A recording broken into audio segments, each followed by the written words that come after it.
চলো একটা নতুন মিনি ব্লগ তোমাদের সাথে শেয়ার করি আজ। সবাইকে জানাই গুড মর্নিং, সুপ্রভাত, সবার দিনটা ভালো কাটুক। আজ আমার একটা শ্যুট আছে আর এই লুকটাই আমি আজকে করেছিলাম। চলো শ্যুটটারও কিছু স্নিক পিক তোমাদের সাথে শেয়ার করে দিই খুব তাড়াতাড়ি।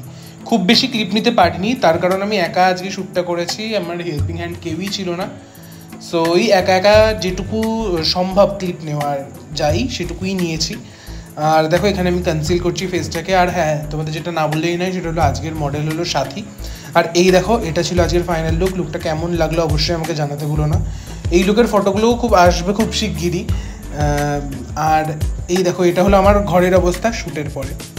এবার শ্যুট টুট কমপ্লিট করার পরে এতটাই টায়ার্ড হয়ে পড়েছিলাম, তারপরে পড়ানো টড়ানো ছিল। তো এত সব চাপের মাঝখানে আমি ব্লগ করতে ভুলেই গিয়েছি বলতে গেলে। তারপর সন্ধ্যাবেলা আমি গিয়েছিলাম বাজারে, সেটারই ক্লিপ তোমরা এখন দেখতে পাচ্ছ। দেখো বাজারে যাওয়ার পথে আমি রাস্তার মাঝখানে এত ধোয়া দেখে ভাবলাম কি হলো রে বাবা। তারপর দেখলাম ওখানে পুজো হচ্ছে আর রাস্তাটা পুরো ধুনোর গন্ধে মমা করছিল। মানে খুব ভালো লাগছিলো দেখে, মানে খুবই ভালো লাগছিলো। সো ব্লগটা আর বড় করছি না, আর ক্লিপও নেই যদিও আমার কাছে। সো ভিডিওটা এখানে এন্ড করছি। সবাই খুব ভালো থেকো, সুস্থ থাকো। Thanks for watching, by.